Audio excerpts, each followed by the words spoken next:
When the economy's bad, things can get really bad for a lot of people. I currently live in the most overpriced housing market in North America. When you take how much it costs to rent or purchase somewhere to live and compare that to how much people actually earn, stuff costs more, employers are paying less, and that's if you even have a job. Times like these are a clear reminder that putting off taking control of your own income is something that we just don't want to do. But even blogs, even content businesses of all kinds can suffer during a recession.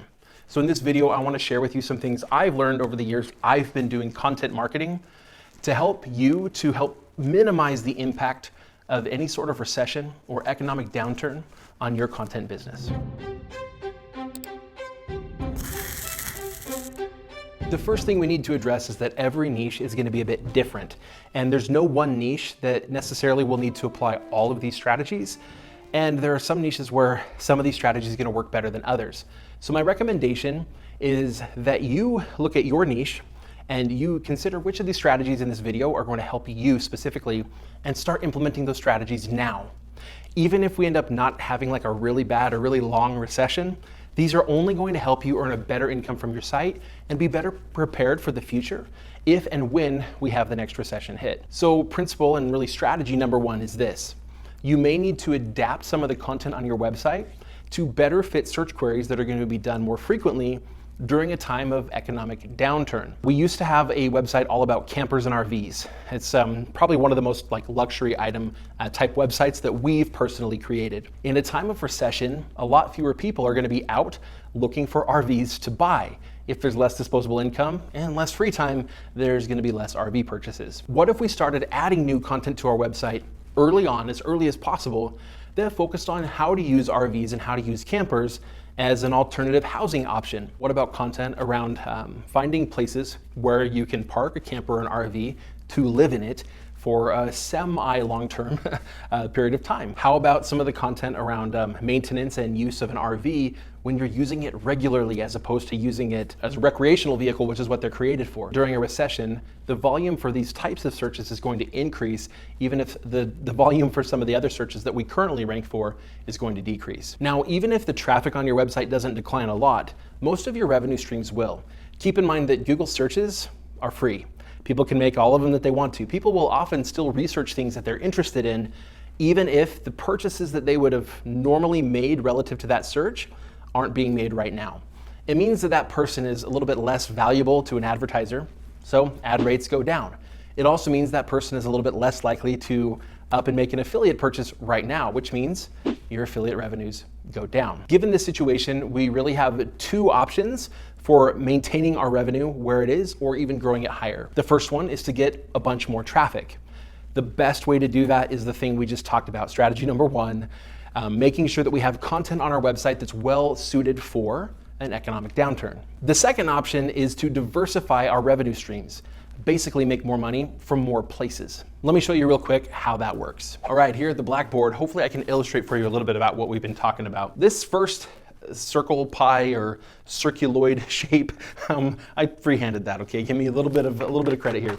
This represents the revenue on our website. For a typical blog, what a lot of people are doing, because it's so passive, is they have some ad revenue and some affiliate revenue. And depending on the site, this might be flipped the other way. It might be a lot more one versus the other. That's pretty normal. But what happens is, if in a recession our traffic declines, this is just gonna shrink, because affiliate income and ad revenue are both going to be closely related to traffic, but also they're closely related to economic activity. And so both of these might shrink even more than your traffic. So one thing that we can do is we can grow the traffic to the blog to help each of these, that even if they shrink, if the overall is growing, then the pie we end up with is about the same size. If we can create content that caters to a recession, to an economic downturn, then overall the pie can stay where it's been because we have more traffic. But here is the other principle. If we can diversify the streams of income that we have on the website, then your ad and affiliate now become a smaller piece of the pie. And if they shrink, but these other income streams that we have don't shrink, or we just have added them to the pie itself gets bigger. And so even if parts of them shrink or all of them shrink, even without more traffic, we can have just as much income or more. So to do that, we might have income streams here like ads and affiliate like we had before, But we might add to that something like consultations. We can even do asynchronous consultations where, we'll talk about that more in just a minute. I'll give you a rundown on how that might work. We might do something like sponsorships. Maybe if we create additional content streams like a podcast, then we could get some sponsorships, even if they're relatively small.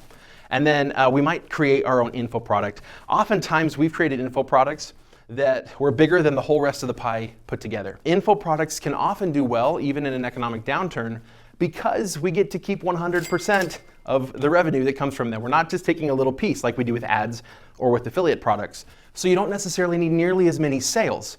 So even with the traffic you have, the income you can generate from that info product can be substantial. The amazing thing about this is if we put in this effort now in preparation for an economic downturn, if the downturn doesn't happen, or if it does, when we come through the other side, our pie is still much bigger than what we had before.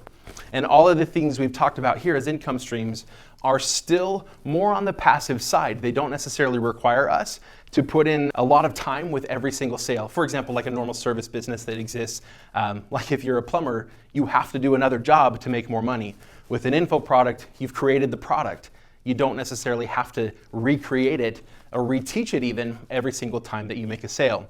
The exception to that is the digital consultation, but I found that these consultations often work themselves really well into an info product, so it's still a huge win, and it's something that's easy to let go once that economic downturn ends and you no longer need that income. Let's talk about some of these in a little bit more depth, like I promised. One of my favorite income streams for blogging is doing video consultations or audio consultations. Essentially, it's an asynchronous consultation where somebody makes a purchase, they submit some information, you review it on your time, on your schedule, and then you send them a file, a video or an audio file. Could even be in a written email format. What that allows you to do is obviously earn another income stream, but it's also something that you can do on your schedule. The other thing I love about consultations as an income stream is they lend themselves really well to future info products.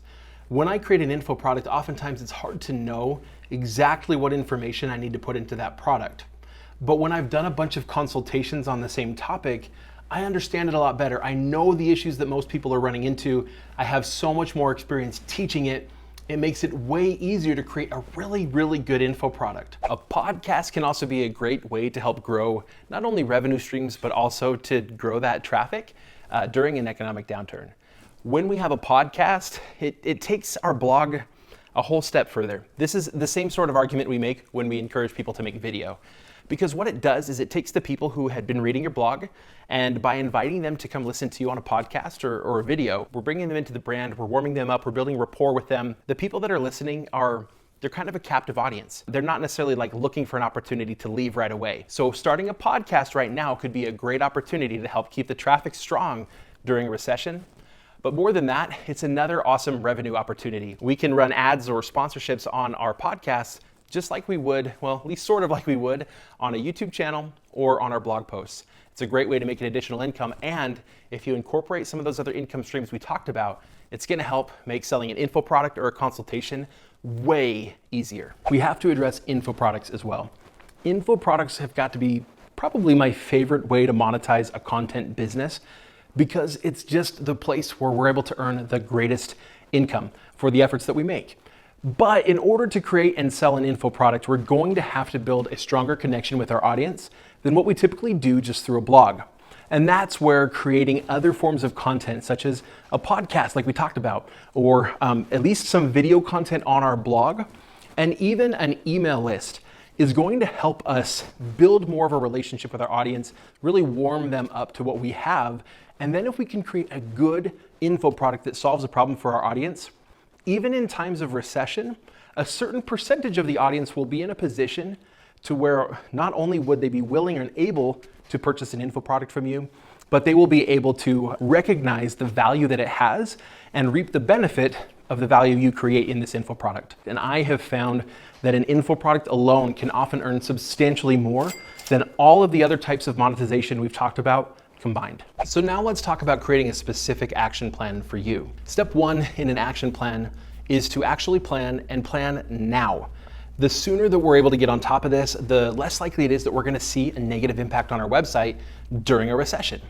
I recently made a video about seasonality where we talked about preparing content for an upcoming peak or an upcoming low season on our website. A lot of the principles in that video are going to be able to help you in this type of a situation as well, except instead of considering this being an off season for the topics on your website, you can just consider it as a season where people aren't spending as much on the topics of your website. Part 2 of the action plan is I want you to really plan out your time. This is probably not a great time, even if your blog is pretty successful, for you to consider quitting your job. If there's economic uncertainty, we don't know what's going to happen with income.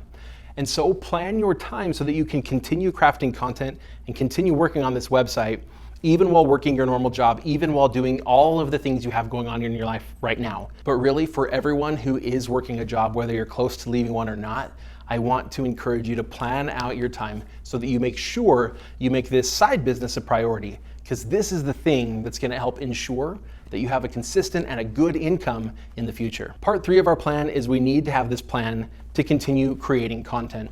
We often say, keep doing content, and that's going to be extremely important and extremely valuable. Content is how people find you. Content is how people connect with you. I don't care if it's all blog content. I don't care if you want to add video, if you want to add podcasting like we've mentioned here in this video. Keep creating content. A brief story, this is like a case that we talk about in business school, and that is during times where there's downturn, a lot of advertisers pull back because that's a place where they don't have to spend, and it doesn't seem like a great opportunity to advertise a ton during a time when people are buying less. And so, shortly before an economic recession or a downturn, a guy had come out with a product called the Slanket. You may have seen something like this. It's essentially a blanket with sleeves. They launched this thing and they were able to sell some and whatever. Well, somebody else basically took the same design, they rebranded it and they called it a Snuggie. But here's the difference. During a time of economic downturn when other advertisers weren't advertising a whole bunch, they went ahead and bought up as much cheap advertising as they could. And they were able to get this brand in front of a ton of people. They went on like the morning shows. They were all over the place. When other people weren't investing in advertising, they were. And because of that, that's the brand that you're most likely to have heard of. And while we're not talking about buying advertising right now, what we are talking about is content. We've had Project 24 members who early on during the pandemic, they had recently started blogs, YouTube channels about travel. Then what happened to travel? It died almost completely for a couple of years. So what did they tend to do? Several of them continued making content. They talked about the news around travel during that time. They just wrote the content they were going to write. They made the videos they were going to make as if this weren't happening. And by the time that travel started to open up again and people started leaving their homes, they had established authority. They were relevant. And they saw surges in traffic and surges in income. That's what I want you to do.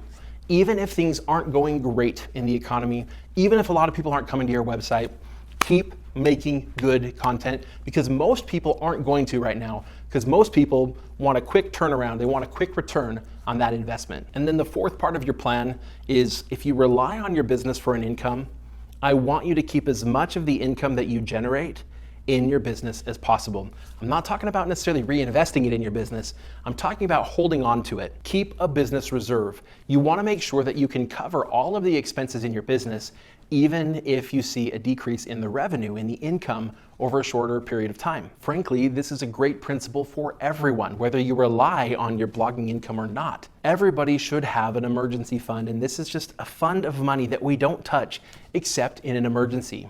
And that way, if you do see a decrease in your blogging income, or if you have a job today and you lose that job or see pay cuts, you can continue to pay your important bills, you can continue to provide and sustain your family, and you can do that over an extended period of time while continuing to build up this business that you're working on. I sincerely hope that things don't continue to get worse.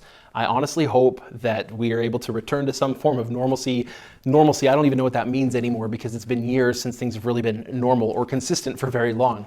But I sincerely hope that you're able to achieve a level of prosperity, whether because the economy dramatically improves, hopefully, but also because you're able to take steps to grow your business even during an economic downturn. And I hope that today I was able to help you make a plan for how you're going to address the situations that we're in today, as well as the potential situation we could find ourselves in over the next little while. Best of luck to you, best wishes for you, and I hope to see you here for our next video.